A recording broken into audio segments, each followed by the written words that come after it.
नमस्कार, Lallan top sports आप देख रहे हैं और आज हमारे साथ बात करने के लिए मौजूद हैं इंडियन वुमेन्स क्रिकेट टीम की सदस्य अनंता किशोर। अब ये है कौन, इनका थोड़ा ब्रीफ परिचय जो कहते हैं, एक छोटा सा परिचय आपको दे देता हूँ। झारखंड से हैं अनंदिता, झारखंड के धनबाद की रहने वाली हैं और ये under 19 world cup winning team की सदस्य रह चुकी हैं। और इसके साथ साथ अभी अंडर 23 टीम के लिए, झारखंड के लिए ये खेल रही हैं। अभी केरला में है शायद, जहाँ तक मेरे पास जो भी इंफॉर्मेशन आई है उसके हिसाब से। अनिता, बहुत बहुत स्वागत है आपका ललन टॉप स्पोर्ट्स में। Thank you so much.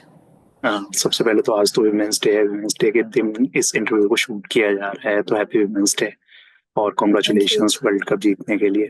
थोड़ा लेट है लेकिन हाँ, कॉन्ग्रेचुलेशंस, एक world cup thank you. Champion. थोड़ी अपनी जर्नी के बारे में बताइए, कैसे स्टार्ट हुआ, कहाँ से स्टार्ट हुआ। मेनली मैं बचपन से ही खेलना पसंद करती थी और मैं भैया के साथ खेलने जाती थी, तो नॉर्मल सी बात है, लड़के क्रिकेट ही ज़्यादा खेलते हैं, तो उधर क्रिकेट ही मैं भैया के साथ खेलते खेलते जब मेरे को लगा कि मतलब मैं अच्छा खेल रही हूँ, अच्छा खेलती थी, तो फिर मैंने पापा को बताया।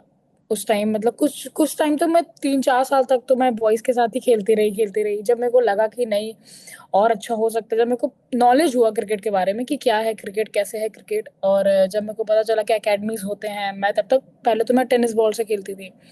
जब मेरे को पता चला कि नहीं, एकेडमी होते हैं, अगर आपको इसमें खेलना है तो आपको जाना पड़ता है, क्लब एंड ऑल। तो फिर मैंने अपने पापा को बताया, देन उन्होंने मेरे को फिर एकेडमी में ज्वाइन कराया। देन उसके बाद ये प्रोसेस मेरा स्टार्ट हुआ। जी, तो फिर ये शुरुआत कहाँ से, मतलब कहाँ ट्रेनिंग के लिए जाते थे, कहाँ आप रहती हैं, इसके बारे में भी थोड़ी सी जानकारी दीजिए। जी, मैं धनबाद में रहती हूँ और वहाँ पे एक रेलवे ग्राउंड करके है जहाँ पे कोचिंग्स एंड ऑल चलते हैं बहुत अच्छे। तो मेरे डैड वहाँ पे गए, उन्होंने बोला कि यहाँ धनबाद का ये बेस्ट है, वहाँ बहुत सारे लोग आते हैं प्रैक्टिस करने के लिए। तो वहाँ पे लड़कियाँ थी, ऐसी नहीं थी, लड़कियाँ थी, 3-4 लड़कियाँ वहाँ पहले से भी थी। मैं गई, मेरे को पता चला कि ट्रायल्स होते हैं, डिस्ट्रिक्ट्स होते हैं, उसके बाद सिलेक्शंस कमिटियाँ सेलेक्ट करते हैं। तो प्रोसेस मैं समझी कैसे कैसे क्या है। देन वहाँ पे ओपन ट्रायल हुआ, कोविड के बाद डिस्ट्रिक्ट नहीं हुआ था, ओपन ट्रायल हुआ। तो फिर मैं डायरेक्ट जाके मैंने वहाँ परफॉर्म किया और फिर मेरा सीधे सिलेक्शन स्टेट में हो गया विदाउट डिस्ट्रिक्ट खेले हुए। तो I am the first person of Dhanbad जो विदाउट डिस्ट्रिक्ट खेले हुए स्टेट खेली थी, जस्ट बिकॉज कि कोविड के बाद ओपन ट्रायल्स हुए थे स्टेट के। तो ये सब मतलब वैसे मैंने स्टेट खेलना मेरा स्टार्ट किया, तो वहां से फिर जर्नी स्टार्ट हुआ मेरा और फिर कंटिन्यू। मैं फर्स्ट एनसीए में भी थी जब फर्स्ट वर्ल्ड कप हुआ था, उसमें भी मैं एनसीए की पार्ट थी, मतलब जेडसीए की पार्ट थी, बट मेरा सिलेक्शंस नहीं हो पाया था वर्ल्ड कप के लिए। तो मेरे को था कि मेरा लास्ट ईयर में वर्ल्ड कप का लास्ट रहेगा अंडर 19 का, तो मेरे को फिर उसमें मैंने अपना मेहनत किया, मैंने कंटिन्यू उस पर काम किया कि मेरे को क्या करना चाहिए, क्या मेरा लेवल होना चाहिए वहां पहुंचने के लिए, और फिर फाइनली वो अचीव किया मैंने। ट्रायल्स किस तरीके के होते हैं? आपने ट्रायल्स का जिक्र किया कि जो डिस्ट्रिक्ट लेवल पे ट्रायल्स होते हैं, और मतलब जो जिस तरीके की तैयारियां कुछ जो लोग, मतलब जो युवा प्लेयर्स जो तैयारी करना चाह रहे हो, क्योंकि बहुत सारे ऐसे हैं जो मान लो कि दिल्ली एनसीआर या फिर ऐसी सिटीज में, बड़ी सिटीज में रहते हैं, उन्हें चीजों का आइडिया मिल भी जाता है। बट जो छोटी सिटीज में रहते हैं या जो कोई बिहार के इलाके, कोई झारखंड में किसी छोटे शहर से आ रहे हैं, अगर वो जानना चाहें तो उनके बारे में थोड़ी सी बेसिक जानकारी आप दे दो कि कैसे ट्रायल्स के लिए जाते हैं और कैसा प्रोसेस है। जो जो डिस्ट्रिक्ट का ट्रायल होता है वो ओपन ट्रायल टाइप का होता है, कोई भी आके ट्रायल दे सकता है, बस आपको पता होना चाहिए कब और कहाँ पे हो रहा है। और ट्रायल्स में वो सेलेक्टर्स वहाँ पे रहते हैं, कोचेस रहते हैं, वो आपको देखते हैं आपका क्या बैटिंग है, आपका क्या बॉलिंग है, आपका क्या अप्रोच है क्रिकेट को लेकर। तो उस हिसाब से फिर टीम लिस्ट निकलता है आपके वहाँ पे परफॉर्मेंस पे। फिर ट्रायल मैचेस भी होते हैं, कभी कभी ट्रायल मैचेस हो गए या फिर नेट्स हो गए, उससे आपको फिर वहाँ पे लोग सिलेक्शन कमेटी सेलेक्ट करते हैं। जी बिल्कुल, अब आते हैं अंडर 19 या फिर नेशनल टीम तक। झारखंड के लिए आप स्टेट लेवल तक तो पहुंची, फिर वहां से नेशनल लेवल तक मतलब कैसे गए, वहां से किस तरीके का प्रोसेस रहा, क्या तैयारियां की, और आप एकदम ये ऑलराउंडर बनने का पहले से था या फिर ऑलराउंडर बनने का बाद में, जैसे जैसे ट्रायल्स देते गए, जैसे जैसे प्लेयर्स मिलते गए, उनके साथ साथ आपका भी मतलब वो जो स्टाइल है, प्लेइंग स्टाइल, वो चेंज होता गया। नहीं नहीं, मैं स्टार्टिंग से ही मेरे को बॉलिंग बैटिंग मेरे को दोनों मतलब चाहिए रहता था कि मतलब मैं दोनों करूँ, मैं दोनों करूँ। तो जब मैं कोचेस के अंडर में गई, जो मेरे कोच हैं चंद्रमोहन झा, उन्होंने मेरे को बताया, उन्होंने देखा मेरा पहले पूरा प्रोसेस कि मतलब मेरा क्या है अप्रोच, क्या गेम है मेरा, क्या मैं कर सकती हूँ। तो उन्होंने बोला कि पहले बहुत लोग ने बोला कि बस बॉलिंग पे ही फोकस रखो, अच्छी हाइट है, अच्छी पर्सनालिटी है, अच्छा चलेगा। फिर जो मेरे सर ने देखा कि नहीं, इसको इंटरेस्ट भी है, बैटिंग में भी इंटरेस्ट है, ये कर सकती है अच्छा, तो उन्होंने मेरे पे अच्छा ध्यान दिया और उन्होंने बहुत इंप्रूव किया मेरा बैटिंग को। जो मेरा बैटिंग स्टार्टिंग में था, अब जो मेरा बैटिंग है इज लाइक बहुत ज्यादा डिफरेंट है। तो जस्ट बिकॉज ऑफ हिम कि उन्होंने ध्यान दिया उस चीज पे। और जब मतलब जब मैं स्टेट खेली तो स्टेट के बाद प्रोसेस होता है एंड जेडसीए एनसीए चैलेंजर्स सुपर 30, ऐसे वैसे आपका प्रोसेस लेवल अब होते होते कट कट होते जाते हैं उसमें से प्लेयर्स। तो वैसी टीम बनती है। तो फिर जब मैंने स्टेट खेला उसके बाद फिर मेरे को डायरेक्ट चैलेंजर्स का कॉल आया।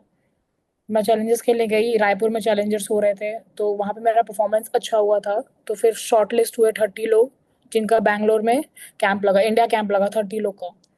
देन वहां से फिर आपके वो 30 में से सिर्फ 16 लोग का सिलेक्शन होना था।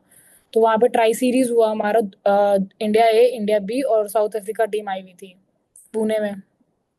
तो वहां पे उस परफॉर्मेंस के बेसिक्स पे आपका टीम इंडिया में सिलेक्शन का चांसेस था। तो वो ट्राई सीरीज हमने खेला, उसके बाद उसमें परफॉर्मेंस अच्छी थी मेरी, तो उसके बाद फिर मेरे को इंडिया कॉल आया वहां पे, उस 30 में से फिर 16 में आने में। पहला ऑल मैच इंडिया। आपने टीम इंडिया के लिए कब खेला, और वो मैच की कुछ मेमोरी जो आपको याद हो, जो आप हाँ, बताना चाहें? मेरा डेब्यू इंडिया एशिया कप में हुआ था। मैंने एशिया कप भी खेला जो चैंपियन बनी टीम इंडिया, इमर्जिंग कप था, और जिसमें मेरी डेब्यू हुई थी 17 दिसंबर को, और मेरा उस मैच में लाइक 2 ओवर 8 रन 1 विकेट करके था। तो it is also a very memorable day for me. आपने एक सेंचुरी भी लगाई है अगर मैं गलत नहीं हूँ। हाँ वो जी। किस मैच वो में मेरी आया स्टेट था और क्या? Team under 19 ODI state team में मैंने मारा था, सिक्किम के अगेंस्ट मैंने सेंचुरी मारा था, और मैं शायद नॉट आउट भी थी, राइट।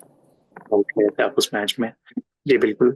तो अंडर 19 वर्ल्ड कप पे आते हैं कि ठीक है, आप मतलब उस टीम की में थी, उस 15 सदस्यीय टीम में थी, लेकिन आपको शायद बैट मतलब किसी भी मैच में प्लेइंग 11 में मौका नहीं मिल पाया था, बट आप फील्ड जी पे आए थे, आप फील्डिंग के लिए जी आई थी अगर मैं गलत जी नहीं हूँ तो। तो जी मतलब जी। वो एक मैं ये समझना चाह रहा हूँ कि आप एक जब नेशनल टीम के लिए नॉर्मल मैचेस खेल रहे थे, और फिर जब वो वर्ल्ड कप के लिए आप जाते हो, तो वर्ल्ड कप के टाइम पे किस तरीके का प्रेशर था, और वहां पे किस तरीके से जब आप फील्डिंग के लिए, तो वो ग्राउंड का एटमोसफियर क्या था? नेक्स्ट लेवल वो नर्व्स ऐसे रहते हैं क्योंकि इतने ज्यादा, एक आप इंडिया जर्सी पहनने में ही बहुत ज्यादा ही प्राउड फीलिंग है, क्योंकि आप अपने कंट्री को रिप्रेजेंट कर रहे हो, और वो भी इतने कम एज में, तो that is a unreal feeling. और उतने क्राउड के बीच में खेलना, अगर आप स्टेट रिप्रेजेंट करते हो तो भी बहुत ज्यादा एंजाइटी एंड ऑल रहता है, बट वो क्राउड वाला फीलिंग नहीं रहता है जो मैंने वहां जाके फेस किया, क्राउड को फेस किया, सिचुएशन को फेस किया, और वो जर्सी पहन के जो वो कॉन्फिडेंस आता है, वो आई डोंट थिंक सो कि मेरे को कभी भी वैसा कॉन्फिडेंस और लाइफ में आया, क्योंकि वो एक काइंड ऑफ मैं प्राउड पहनी हुई हूँ। तो वो सब चीज मेरे को ऐसा बहुत ज्यादा लेवल अप करता है और मेरे को कॉन्फिडेंस देता है।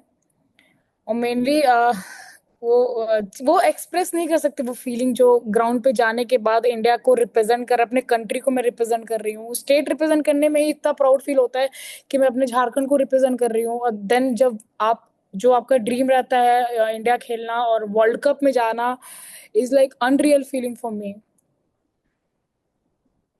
वर्ल्ड कप जीतने के बाद का माहौल कैसा था, ड्रेसिंग रूम से लेके इंडिया वापस आने का, इंडिया के साथ जब आप देश में आ गई, फिर उसके बाद जब आप अपने होम टाउन गई, धनबाद गई, धनबाद में भी आप गोविंदपुर गई थी, तो वहां मैंने कुछ वीडियोस देखे जिसमें मतलब आपके लिए डीजे वगैरह लगाए गए थे, एक रैली भी निकली थी, तो वो किस तरीके की फीलिंग थी, और वो किस तरीके का, पूरा बताइए जरा। हाँ, मेनली जब वर्ल्ड कप जीते, वो तो नेक्स्ट लेवल फीलिंग है। एक तो इंडिया को खेलना, इंडिया में वर्ल्ड कप खेलना और फिर वर्ल्ड कप चैंपियन होना, और भी 2 times continue, it's not easy things to do. और फिर वर्ल्ड कप इज लाइक, अभी सीनियर मेंस ने जीता तो एक अलग सा माहौल सेट था, सब चीज कि हमें भी लेकर जाना है, हमें भी करना है, लास्ट ईयर पे जो भी हमने किया है हमें फिर से कंटिन्यू करना है, हिस्ट्री रिपीट करना है हमें। तो वो काइंड ऑफ था, और सबके अंदर एक अलग एनर्जी था, मतलब नेक्स्ट लेवल एनर्जी, कोई थक नहीं रहे, कोई कुछ नहीं हो रहा। वर्ल्ड कप जीतने के बाद हम शाम तक, मतलब लिट इतना सारे फंक्शन ऑल जितने सारे होते हैं वहां पे कंटिन्यू चल रहा है, हमें कुछ फर्क नहीं पड़ रहा है, लाइक हम वर्ल्ड कप घर लेके जा रहे हैं। और जब मैं वापस आई, जब मैं बैंगलोर एयरपोर्ट पे हम लोग लैंड हुए तो एंड ऑल, जो मीडिया सब जो कवर करते हैं वो सब आप फोन में ही देखते हो, राइट? आप फोन में देख रहे हो कि ये सब चीज होता है, जब आपके साथ वो सब चीज होता है तो कितना ज्यादा अच्छा लगता है कि आप उसको कैसे ही एक्सप्लेन करोगे किसी को कि वो क्या फीलिंग है। देन जब मैं धनबाद वापस आई तो मेरे घर वाले ने मेरा जो वेलकम किया था, एशिया कप ने मेरे डिस्ट्रिक्ट वाले ने एक्सट्रीम लेवल पे मेरा वेलकम किया था। और जब मैं वर्ल्ड कप से वापस आई तो फिर मेरे घर वाले ने डीसी, मतलब मेरे जो डिस्ट्रिक्ट वाले हैं, स्टेट वाले हैं, उन्होंने बहुत बहुत ज्यादा ऐसा मेरे को वार्म वेलकम किया, बहुत ज्यादा काइंड ऑफ कि मतलब नहीं, आपको बस इंडिया वाले मतलब ऐसा नहीं है कि आप बस इंडिया वाले आपको वेलकम करेंगे, लाइक हमारे स्टेट से हैं, हमारे डिस्ट्रिक्ट से हैं, तो उन्होंने बहुत अच्छा वेलकम किया मेरा फिर। जी। और एक चीज और कि ठीक है, ये तो आपके मैचेज और उन सब की बातें हो गई, बट एक और चीज जो आती है, अगर मैं विमेंस क्रिकेट पे आऊँ, क्योंकि मैं भी एक छोटे हम्म। शहर से बिलोंग करता हूँ, तो मैंने चीजें देखी है। देखी, बहुत कम ऐसी जगह होती है कि आप जब महिलाओं को क्रिकेट खेलते देखते हो, बच्चियों को क्रिकेट खेलते देखते हो, बहुत कम, मतलब मैं तो बहुत कम जगह पे ऐसा देखा था, मेरे इलाके में बहुत कम है। तो एक जो जर्नी होती है, खास के मम्मी पापा को इस चीज के लिए मनाना, क्योंकि मैं भी बिहार से हूँ, तो मैंने ये देखा है कि आपका फर्स्ट फोकस जो पेरेंट्स का होता है कि आप पढ़ाई लिखाई पे ध्यान दो, कितना खेलोगे, कितनी चीजें करोगे। तो ये हम लड़कों के साथ होता है, लेकिन एक लड़कियों के लिए, जहाँ पे मतलब बहुत कम लड़कियां स्पोर्ट्स चूज करती है, तो वहां पे किस तरीके के चैलेंजेस थे और घर वालों को आपने कैसे इस चीज के लिए मनाया? मेनली मेरी मम्मा ने स्टार्टिंग से मेरे को बहुत ज्यादा फ्रीडम दिया कि बेटा आपको जो करना है आप करो, बट मेनली आप फोकस होने चाहिए, डिसिप्लिन होना चाहिए आपको उस चीज पे जो भी आप कर रहे हो, टाइम पास कुछ भी नहीं होना चाहिए। और उन्होंने कहा आप कुछ भी करो, आप मन से करो, but my dad was like कि पढ़ाई सब चीज करना है, उन्होंने कभी रोक टोक नहीं किया, सब चीज करना है, बट आप पढ़ाई पे थोड़ा ज्यादा फोकस रखोगे क्योंकि एट द एंड आपको वही करना है, राइट?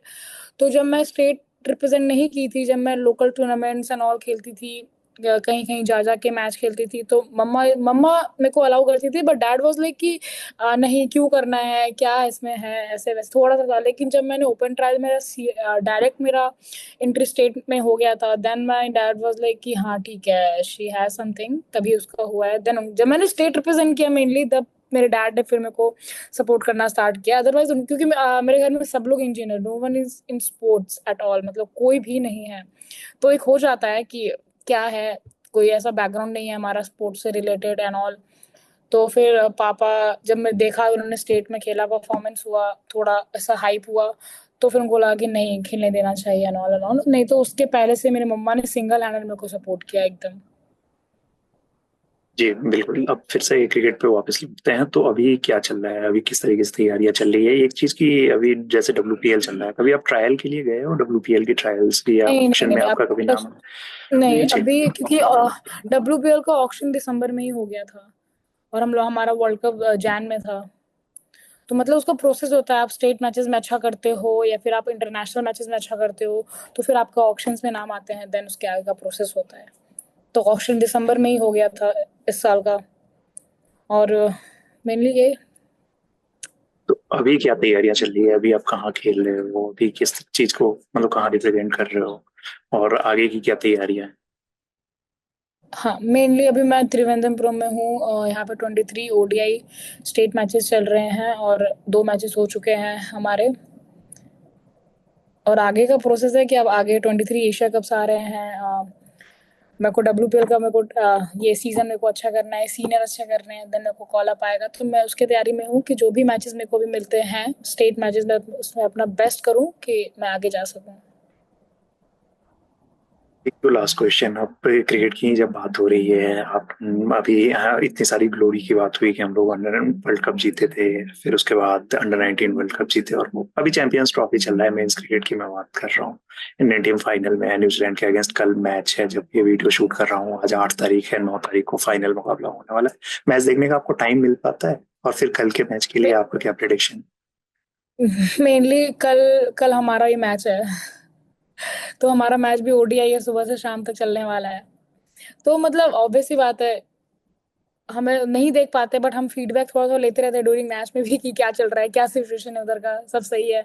बट हमारा ज्यादा फोकस अपने मैच पे रहता है कि हमें क्योंकि हमें पता है कि हमें क्या करना है आगे, और मेनली वो भी इंडिया के लिए कर रहे हैं और हमें भी इंडिया के लिए ही करना है। तो एट द एंड रिजल्ट वही है कि सबको इंडिया के लिए ही करना है। तो मतलब इस करंट टीम से की बात की जाए तो कोई ऐसे प्लेयर जिनसे आज जो आपको बहुत ज्यादा इंस्पायर करते हो, चाहे वो मेल फीमेल कोई भी एक क्रिकेटर हो सकती है, अभी जैसे बात जी।